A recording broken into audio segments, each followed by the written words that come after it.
Did you know that the Church dedicates Thursdays and the month of April to the Blessed Sacrament?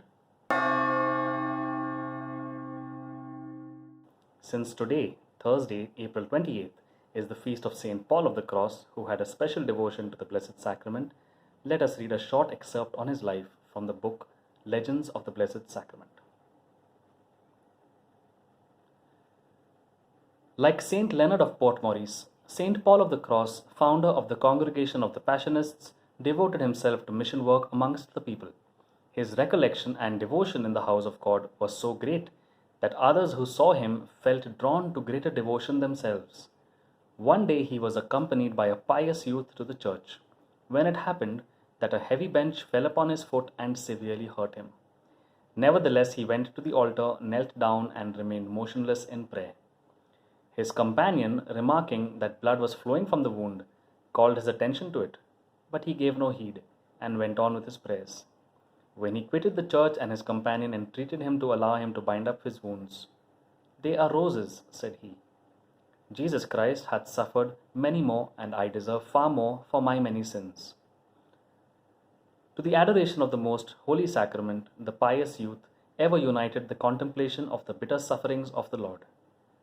From this ceaseless contemplation flowed his wonderful love of suffering, and on this account God destined him to heavy work and many disappointments. Praying one day before the Blessed Sacrament, he heard the words, "A son who approacheth me should entirely belong to me." And at the same time there was shown to him in vision a scourge made of golden rods, upon each of which the name of love was inscribed. Paul endeavored to kiss these rods and bore with wonderful patience every adversity which later on happened to him. St. Paul received holy orders at the hands of Pope Benedict XIII, and from that time he devoted himself entirely to the saving of souls. It would not be possible to reckon the number of his missions, still less the number of souls whom he converted to God. An officer said once to him, "Father, I have been in the midst of fearful battles. I have stood by the cannon's mouth, and have never yet known fear. But your words make me tremble from head to foot." The strength and unction with which he preached, as in the case of all holy missionaries, he drew from his love and devotion for the most glorious sacrament.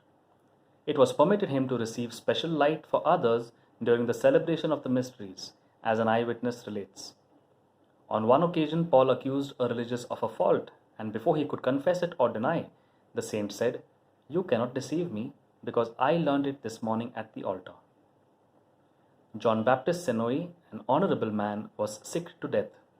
The priest had already said the prayers for the dying when Paul of the Cross sought him. The sick man was insensible and in his death agony. Then the son of John Baptist, Anthony by name, approached and besought the prayers of the saint for the recovery of his father. The servant of God replied, "I shall be in Storta tomorrow and shall say Holy Mass at 11 in the morning. And when I take Jesus Christ into my hands, I will not let him go until he shall have granted me this favor." Anthony said, "But will my father be yet alive at 11 o'clock tomorrow?" "Yes," was the reply. The sick man remained in the same state until 11 o'clock the next morning, when, opening his eyes, he inquired for his son and asked him for something to eat. From that time the sickness left him and he recovered. The saint's love for God became more glowing as he approached the hour of his death. In the midst of all his great pain, his spirit was never troubled. He never gave a sign of impatience, never a wish for recovery.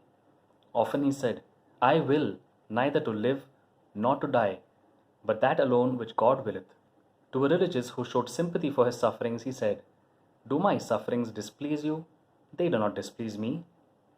And as though he looked upon himself as nothing, "Earth," said he, "seeketh the earth." One day before his death he exclaimed with holy courage, "When our time comes, we must die courageously. The chicken-hearted fear death. Oh, how sweet, how beautiful to die by the hand of a father."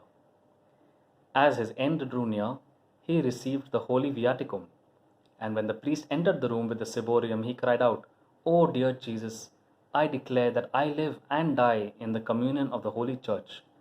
Come, O Jesus, come." Then, striking his breast and in a flood of tears, he exclaimed, "Lord, I am not worthy." He died on 18th October 1775.